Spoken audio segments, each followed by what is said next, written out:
All right, everyone. I think we're just after 7:30, so we would like to kick things off. Firstly, obviously, you can see my name. I'm Ben Harrison, and I'm the president of the Footy Club. I'd like to welcome you all to this Zoom meeting and thank you for your attendance.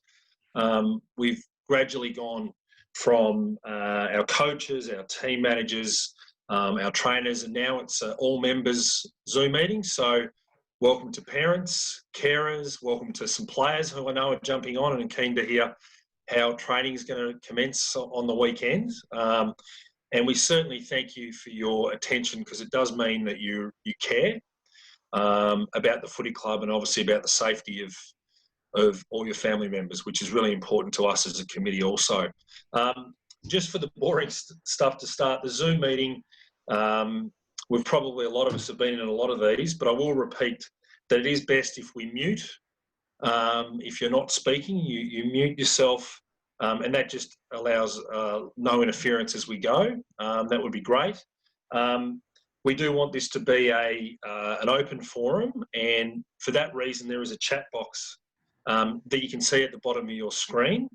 Both Kelly and Inga, who have been heavily involved in our subcommittee in preparing us to get back to training, are in that chat box. And if you have questions, which I'm sure you will, please feel free to communicate through the chat box. We will have a break or two during the next 45 hours, however long it takes, to address some of the questions. Obviously, if we can't get to them all, we will go through those questions and get back to you as soon as we possibly can. We'd like to obviously listen to everybody and hear their concerns, and know that we are recording this, and we will send out a copy of the recording tomorrow, hopefully, if we can get it through to everybody if you want it. So now, why are we having this meeting? Well, I guess it comes down to now practical steps as to what we do on Sunday. As a committee and a subcommittee, we've got a really good idea of what needs to happen, but obviously you're driving yourself, your child to training, and you need to know exactly what to do when you get there and why we're doing it. And I think the reason as to why we're doing it is that if we want to get back to training and playing, which a lot of us do, and some of us maybe not, which is fine also, that these protocols are absolutely linked to that. If we get the protocols right and we follow and we adhere, then we're a much bigger and stronger chance of playing football, which is all what we want to do, okay? So it doesn't take a president, a committee, a subcommittee, a few coaches to get this done. It's actually going to take everybody. So instead of being 31 teams, right now we're one big Fitzroy Junior Football Club, which is a lot of people, and just a little bit of responsibility from us all. And that means if you're next to your teammates and they're not following the protocols, then you as a leader in your team stand up and say, no, remember, we have to do this. And obviously, for a lot of you parents, when you're dropping your children off, understand that you have to follow the protocols we set out, because it just always goes back linking to the next step. To be able for us to continue to play, which is the ultimate aim, we have to do this. So that's what I would appreciate from everybody. And so far, look, I know it's been probably longer than some of you may have wanted, but certainly so far, the support we've been given is greatly appreciated. And if we continue on in that vein, then I'm sure that we can return to training first, which is just the first step, in a safe manner that doesn't jeopardise us as a club, and also the health and well-being of everybody who's involved. I'm shortly going to hand over to Kirsten, our COVID safety officer, who's going to run through the slides tonight and the protocols. As I said, there is an opportunity for you to ask questions as we go. The other thing I just quickly want to mention is anyone who's new to the club won't know this, but everyone who is not understands that each year we sign a document, cultural framework and a code of conduct. Obviously, that's really important at the moment. So that code of conduct, cultural framework will be sent to everybody with our best intent this week. And on that, there is an amendment, obviously, around these protocols and the world we're dealing in at the moment. So we really want everyone to receive that, read it, and read it carefully, and certainly accept those terms if you want to be a part of training and hopefully playing this year. And finally, from me, sometimes this probably feels a bit big and, you know, it is just footy. And I'm sure once we step into this, and I'm sure once we start, we'll all see that it's just some simple common sense steps that we need to follow, that if we do that, we'll be fine. And, you know, I do believe we've set this up in the best possible way we can in a timely manner. And also we can get back and enjoy watching kids, or if you are playing, which is the most fun, to get out there and have a kick. So obviously, if you have any questions specific for me, you've got my email address, please do so. But at this point, I will hand over to Kirsten, who is our Safety and Wellbeing Committee member. Now, on top of that, is doing an amazing job as our COVID Safety Officer, and she will lead you through the slides. Thank you. Cheers, Kirsten. Thanks, Ben. And thank you everyone for joining us. One of the first steps in the protocols is, if you have a smartphone, we encourage all families to download the COVID Safe app. And that's just to assist if there is any case, which we would hope would be unlikely, but it's just as part of our strategy, we need to recommend that.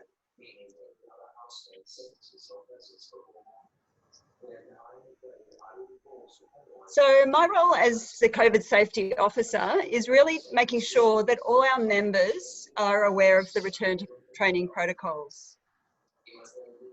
Can I just ask if anyone hasn't muted their...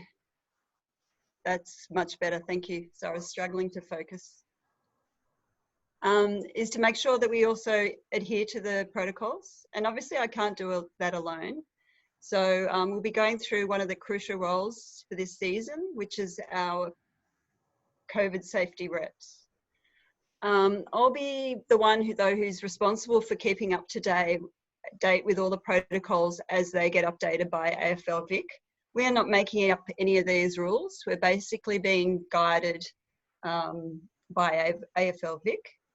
And we try and keep our updates updated on our website. So we've got the link on the slide there. So, hey, Kirsten, sorry, yeah. it's Kelly. I can't see your slides. I don't know if anyone else can. Can you see? I can see them. I can say. I can see. Yeah. Sorry, just ignore me then. No, that's good. It's good to make sure. Okay. So one of the key steps is making sure that every team has a COVID safety rep.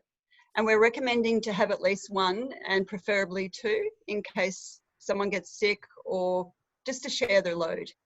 So their key responsibility is attending every training session and being separate to the coach and ensuring that safety protocols are followed. It needs to be a separate role to the coach because they'll be focusing on the kids and they'll be trying to adhere to all the protocols. However, we need someone who's sort of independent of that role. They'll also need to take and maintain our training attendance records and send them to me afterwards. One of the key steps, and thank you to all those people who have already done so, is to complete the infection control training, which is the minimum government guidelines. And it takes around 15 to 20 minutes. I have actually received a few calls in that you just need to make sure that you scroll right down because there's multiple modules. So you only have to complete one module, which is the infection control one, but you'll see a lot of other modules. So it might be a little bit confusing. So just make sure you select the right one and you'll need to register as a first step. And once you've completed that training, if you can send your certificate to me. And so that really is a key thing, is that no team can start training without at least one appointed COVID safety officer. So this year, in order to return to small group training, what it actually looks like is that a group can consist of no more than 20 players. So that does not count or include the coach and the minimum support staff who can support the activity. So when we're talking about the support staff, we're suggesting up to 2 coaches per group. And so they're permitted on one half of the oval. On the smaller ovals, there's only 1 group permitted. So that includes the COVID officer, may need to assist if there's any struggle with physical distancing. So there'll be up to 2 groups on an oval, and those 2 groups cannot cross over into the other group. So no one from that group can cross onto the other side of the oval. There will be no contact, so there'll be all non-contact drills, and there's obviously no high fives, all the things we've already been previously communicated.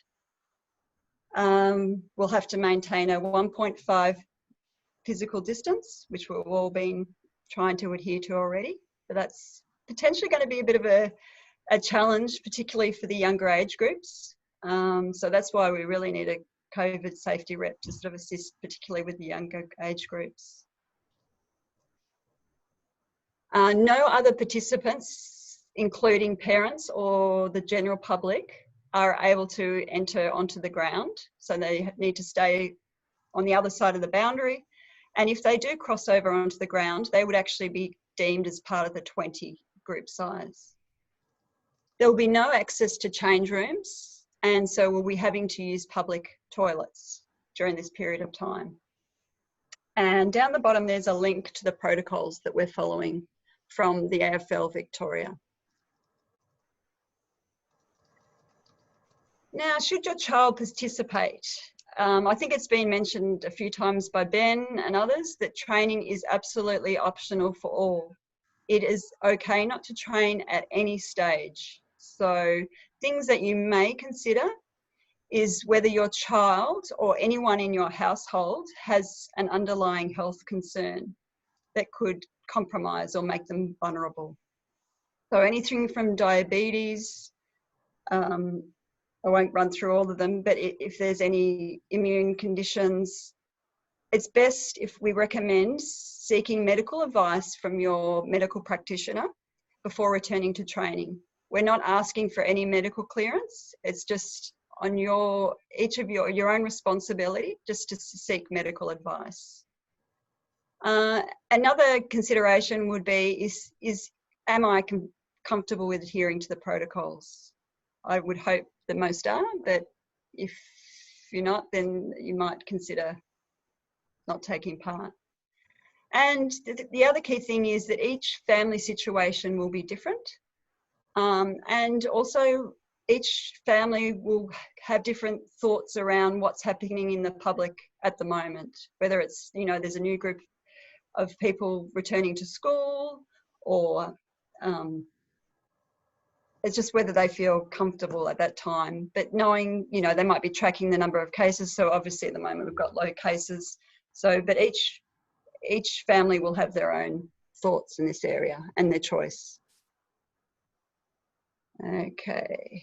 If you choose to participate, please advise your coach. I know this is already happening quite a bit, but it will just help with them finalising the training groups. So what the players need to do, one of the key things is, if unwell, stay at home. We'll be repeating this throughout. Arriving at training, ready to start, all dressed up in your gear. We won't have access to any change rooms, so you've got to be ready. Bring your own water bottle, clearly labelled, and on arrival, if you can go straight to your allocated section on the ground and report to your COVID officer. If you don't know your COVID rep, just report to your coach. Once you meet up with in your area, you'll be asked to sanitize your hands. So once you do that, throughout the training, we'll be asking you to avoid touching your eyes, nose or mouth, because this is places where transmission can occur. We're asking you to leave your mouth guards at home while training is non-contact, because we tend to touch the mouth area when we use our mouth guards. So again, no physical contact, such as hugging, high five, or just any kind of touch of teammates or coach. No spitting of water or clearing your nose. And again, not sharing any items such as water bottles, food, clothes, or towels. And one of the tricky ones that's going to be implemented is if you need to take a drink break, stay 1.5 meters away from your teammates, and you'll need to sanitize before and after touching your drink bottles.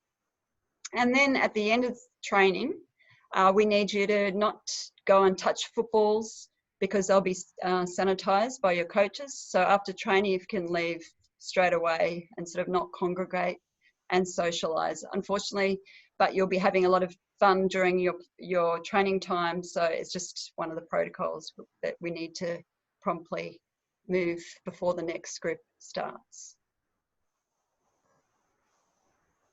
For parents and carers, the things that we need you to do is to know what training your child is in, and to know where the drop-off and pick-up points are for your groups. A little bit later on, Kelly will be showing you through some of the slides around how it's going to look. Another key step is just checking in with your child just to make sure that they are well before training. And there is one key rule about only one parent or carer to bring their child to training. Then arriving on time, and we prefer no earlier than 5 to 10 minutes. So obviously you've got to sort of assess when you arrive into the car park, how crowded it is. But there's a staggering of each group of 15 minutes. So we just need to make sure that we sort of don't have too many crossovers. Okay, the other thing is remaining outside the boundary line of the oval and observing social distancing, or if need be, you can wait in the car or just sort of take a walk around the oval, sort of at a distance. Okay, so the other thing is collecting your child at the conclusion of the training and on time and leaving straight away. The other thing is there will be changes along the way, so we're hoping to keep the Fitzroy website up to date, and there's a link there. We'll also continue to send out some comms as things change. We've had some sessions with the coaches, so they're pretty clued up on what they need to do. So they're currently making the training groups, and I think a lot of them have asked for feedback whether your child is participating. So they'll then communicate the drop-off and pick-up zones. And they're also in the process of making sure that a COVID safety rep is available at each session. We've also yet to provide teams with hand sanitizer and disinfectant. However, once we do, we'll then be asking coaches to make sure that the hand sanitizer is available at each training, so that they will be also asked to sanitize their hands before and after each training, as well as disinfecting all the footballs and cones before and after each training session. They won't be bringing their whistles, and they will only be using approved non-contact drills, which the wonderful coach dev team have put together for them and shared.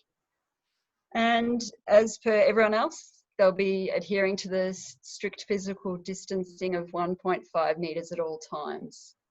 If they're wanting, for larger teams, if they're wanting to address the whole group, they're going to need to do that by technology.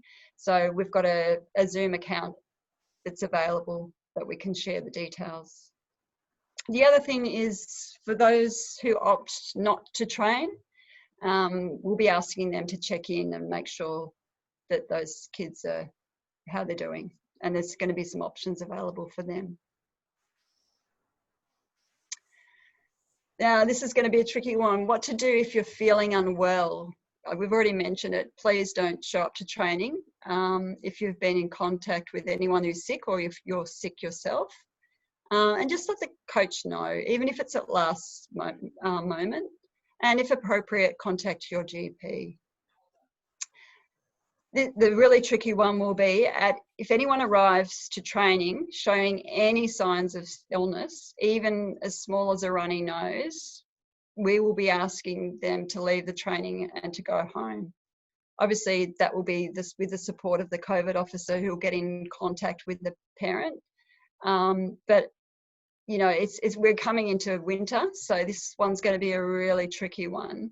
But it's also letting the kids know that, you know, this is the current situation that we're in, and it's not accusing anyone of having COVID. It's just we're having to be strict in this area at the moment. We've had a few people get in contact and say they've got medical certificates if they've got allergies. But even if there's, you know, people with difficulty in breathing through asthma or have an allergy, if anyone shows symptoms, we unfortunately have to ask them to leave the training session. If a person does get tested, they must follow the public health guidelines, which typically involves staying at home for 2 days. So it could potentially impact on your whole family. So just to take that into consideration. We have had today we're doing the briefing with you, but we've yet to have a briefing with the COVID safety reps. But one of the tools we'll be using is a checklist which details step by step. We're not going to be actually asking you to check them or each step, but it's really as a tool to support if there's any clarity required around each steps before the session, during the session, and after the session. One of the other key steps for the COVID safety reps is taking the training attendance register. Initially, it's very likely to be a manual system. However, we are currently exploring about moving on to TMAP, so a more online system. So that training attendance register needs to be sent back to me, email. So taking a photo and an email and sent back to me. It's only going to be used in the case of in the event of a case. We've had a lot of questions come from our community, and this is probably the most common question that's been asked. We've sent out a link to FAQs, which we've been getting from the AFL Victoria and the YJFL. We've consolidated those frequently asked questions, but given this is probably the most commonly asked question, I thought I'd include it. So if someone does actually get a positive COVID test, it is actually out of our hands in the sense that the public health authorities will take over, and we will obviously get involved, and we'll need to follow the direction. So families, players and the club will need to follow the direction of the health authorities. We will be likely to be using the training attendance register, and that download of the COVID app would also assist in the contact tracing, if in that unlikely event but possible event. The detection of a case would involve quarantining a whole team or a large group and family, close contacts, typically for 14 days, just so you understand what would be involved from a high level. Compliance. Oh, did you want to have any questions, Kelly? We're kind of steamrolling ahead, or? Yeah, there's a few coming in. I've answered most of them. I think the one that's just come in last is probably one that you would want to speak to, though, Kirsten, and that is asking for clarification about the allergy situation. So even if someone has a certificate from the doctor to say that they have an allergy, if they exhibit a runny nose, will they be sent home? Correct, at this point of time, yes, unfortunately. Yeah.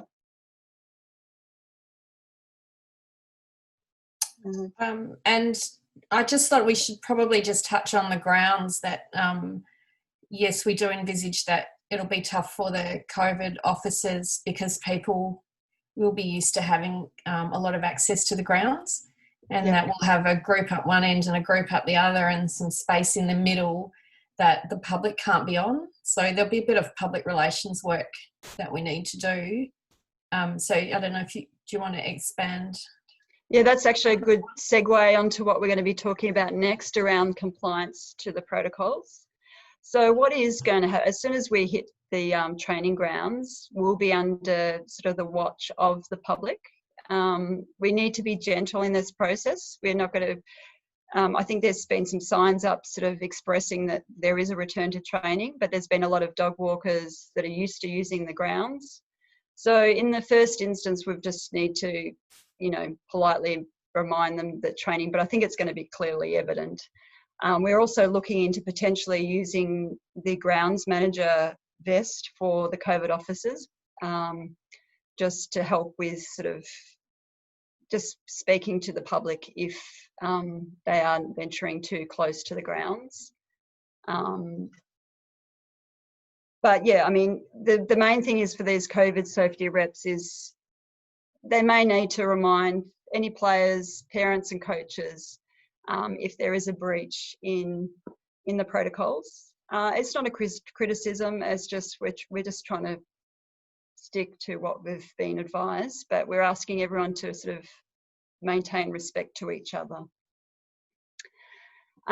If the COVID safety rep doesn't get a response, they can always escalate things to me at my email address, and I can help get involved. It's really just having some honest conversations with each group, you know, and we'll all have different challenges along the way, but I think we're all trying to move in the same direction.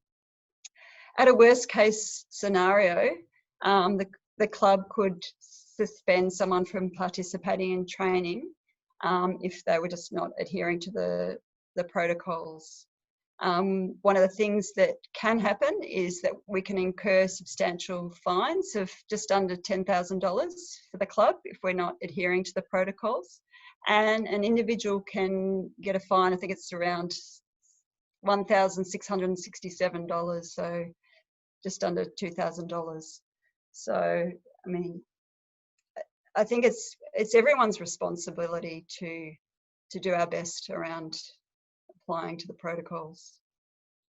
As Ben mentioned, we're hoping to send out the code of conduct this week, and we've added a new addendum, and it's specific to the COVID-19. So it's just really an agreement and acceptance for both players and players and parents around some of the conditions to returning to training in a safe manner.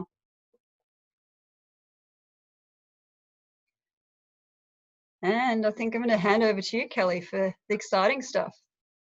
Thank you. Well, I hope it's exciting. So this is just an example of our training grid. Fair amount of, I think it's fair to say, decent amount of work's gone into getting our 31 teams into groups of 20 and getting them a slot on the park. So we are not running a normal training, in-season training. It looks much more like the pre-season timetable that you have before the season starts. We figure that's kind of where we are, that we don't have a start date. So this is where we're at. So most teams will be training on Sundays. Out at Yarra Bend, the council's been good enough to give us some of our playing ground access even before the season started. So what we have to do is have the ground divided in half, and we can have a maximum of 20 at one end and 20 at the other, and they can't cross over. It's really important to stick to your slot and to know whether you are group 1 or group 2. And that may change depending on the situation with your team, or if you're an older player and you're in a squad, your group may change from week to week. If you're in a smaller team, then it probably won't.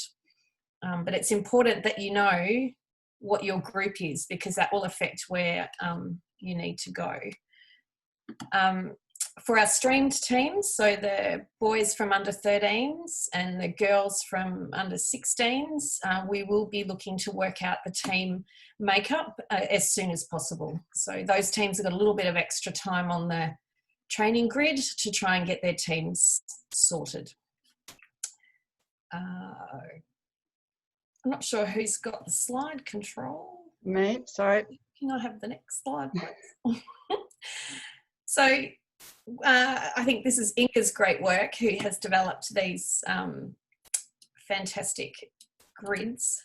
So if your training ground on the weekend is Brunswick Street Oval and you are group 1, then you'll be getting dropped off on Freeman Street. So that's near the cricket nets. And then you will go and meet your coach just near the front of the cricket nets. If you're in group 2, you'll be getting dropped off on Brunswick Street, so behind the goals, and then you'll meet your coach on the ground. So I think Kirsten's already said this, don't be early, be on time. Kids can't mingle before training, so just be on time, go straight to your meeting point. That's where you're going to sanitize your hands, and coach will have the drills all set up and ready to go. So the next ground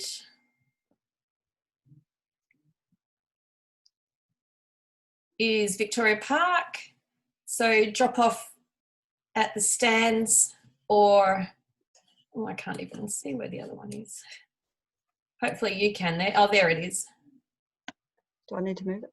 That's where the, what, I can't really describe that. Hopefully if you've been to Vic Park, you can see where that is. So group 1's where the old grandstand is, and group 2's where there's that nice barbecue area. So hopefully your coach will send you a picture of this, just know which group you're in. That should be pretty straightforward. And the next one is Ramsden. So you're either on Field Street or you're behind the goals in the main car park at Ramsden. Same for Alfred. So if you're in group 1, you're both on Alfred Crescent, but at different ends. So just think about the 2 separate goals for that one. So we've got McCutcheon here, but we're actually only using half of McCutcheon. So if you're training on McCutcheon, you'll only have group 1 drop off. The group 2 drop, which is basically just turn off Deep Rock Road and stop right there. If you're training at Olney, you'll drive a little bit further to where the first set of trees are. There's a set of trees that separate those 2 ovals. So at that first set of trees is actually group 2 for Olney. And then a little bit further along is group 1 for Olney. Don't go all the way to the end if you're training at Olney, because all the way at the end is the meeting point for Cox. So that's actually really important, because the kids who are training at Cox are our little guys. So our under 8s and our under 9s, this is their first season, both the 8s and the 9s, it's their first season with Fitzroy. So they're just not going to know what to do. So we've staggered the start times so that Olney and Cox are not being dropped off or picked up at the same time. They're separated by about 15 minutes. So that just means it's really important you stick to your time, drop your kid off, and then move off and come back and get them. I hope that makes sense. And there's Cox meeting point. You go all the way to the end for Cox. So is this still me, Kirsten? Yep. Yeah. So training's optional. For some of you, you might just not be ready to go back to this. That's perfectly okay. So if that's the case, there's a couple of links here. We'll distribute this later. This will be recorded and we'll send these links out. There's our own home training kit. And there's also these 4 really terrific videos from Life Changer. That is a footballer whose name I can't remember now, but he's very good. And he does a whole bunch of drills that you can do in the backyard. He does them with his son. They're super fun. Awesome. So plenty of things to do. If you choose not to train, your coach will check in with you and make sure everything's okay. I think just one thing I wanted to add that wasn't on the slide is how important it is for the coaches that you let them know whether you will or won't train, because we've only got, and some teams have only got 45 minutes, some have got an hour. The older teams have got a bit more, but that's not much time to have your drills all ready to go and be worrying about how far away your kids are, because you've got to think even more carefully about which drills you choose, how far, setting up your cones so that kids don't accidentally line up too close together. There's heaps to think about, and knowing how many kids are coming will really influence your coach's selection of what drills they're going to run. So whether you do or don't decide to train, just please do let your coach know. If you haven't told them, you can't just rock up on the day. We have to know that you're coming. Thanks, Kelly. And one other thing that you've just sort of nudged me along about is that one of the other protocols that hasn't been mentioned is that if you're doing work in pairs, it's highly likely that you're going to have to stick with that pair when you're doing group works throughout the session and throughout multiple sessions until restrictions ease further. So, I'm wondering if Inga can let us know if there's any questions that we need to answer or that we can answer in this session in the chat. We haven't. Hi, folks. We haven't got any further questions on the chat at the moment. So we're certainly open to receiving more if anyone wants to chime in, but we don't have any additional ones at the moment. Okay. Just let Well, everyone thanks everybody. Yep. Sorry, Inga, I cut you off there. It's okay. I was just going to say that we are making a recording. This is being recorded, and so we'll be putting all of the this on the website. I think it's being loaded or being sent out to all of the members. The link's being sent out to all the members so that they've got it for their information. If they missed out, or if they know anyone knows or wants to double check on any particular aspects, we can check in. But we just do have one other one coming in from Pete Andrews of when can we expect to find out teams. Kelly, do you know about any team allocations? I don't think anything's been done about team allocations yet. We're just trying to get our heads around training. No, those stream teams, we're putting a priority on those to get them as soon as possible. But I think at least for Sunday training, you just got to let your coach know, and then they will give you they will tell you whether you're in training team 1 or training team 2 and where to go. If you haven't been told that yet, it could just be that the coaches haven't worked that out yet. As for your playing teams, I think we'll have a couple of weeks still of streaming to sort that out. Yep, and there's one that's not training related, but just about wondering to purchase new uniforms and things like that. If anyone is needing any uniforms, contact Pete King, who is contactable on our website via brands@fitzroyfc.com.au if you need to purchase any more team kit at this point. I don't think there's a sale of merchandise morning being established just yet. When we get closer to a playing time frame, then I'm sure that Pete will organise something. But at the moment, if you do want something, Pete will be able to help you out if you just shoot him an email. Thanks, Inga. Sorry, I'll just answer that one.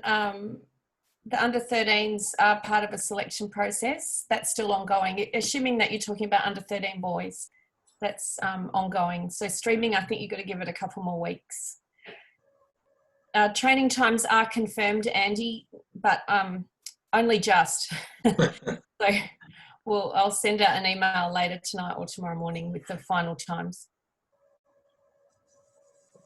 Well, I think obviously the questions may come to you at a later date, maybe tomorrow or when you wake up, or you'll have these slides and this presentation to refer back to. But please, if you feel unsure or uncomfortable about what's going to happen on Sunday, reach out to the club, reach out to us. We want everyone to turn up on Sunday understanding the principles of arrive, train, and then get out.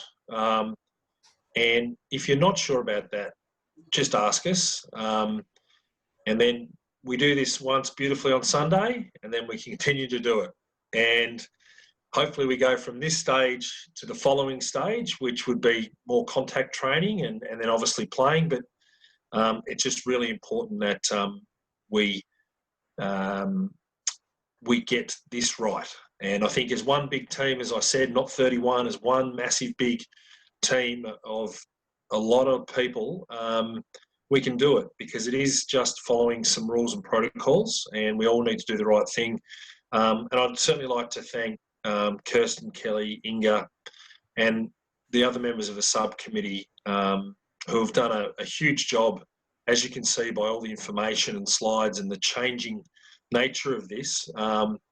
Things change fairly quickly, and we have to sort of move with that. But I feel very safe and secure to send my boys down there on Sunday. No, don't go Saturday. So thank you again for attendance, and look forward to seeing you all. Those questions, if there are any lingering, we will get back to you and answer them. Good night, everyone. Thank you. Thanks, everyone. Cheers. Don't leave me Thank now. you. Oh, You still there, Inga? I am. Team manager's asking to collect team kit bags. Have you got an answer on that one? Yeah, I'm going to be speaking to Maddie. We don't actually need team kit bags because we're not going back to planning just yet. Team manager meetings for the YJFL team manager officials have not been, the date has not been set for that yet.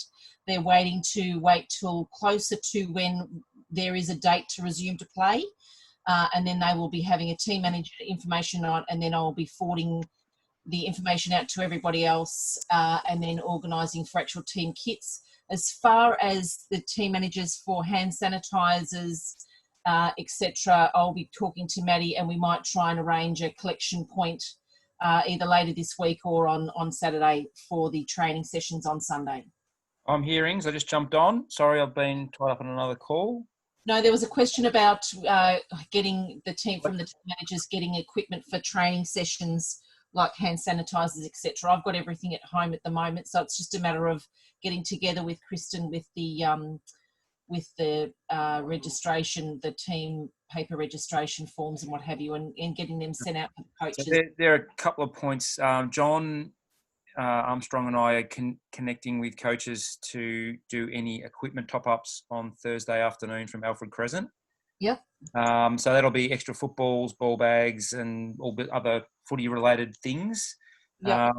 I still reckon we probably need to get those COVID kits out via team managers for stage one right now to get them out into play.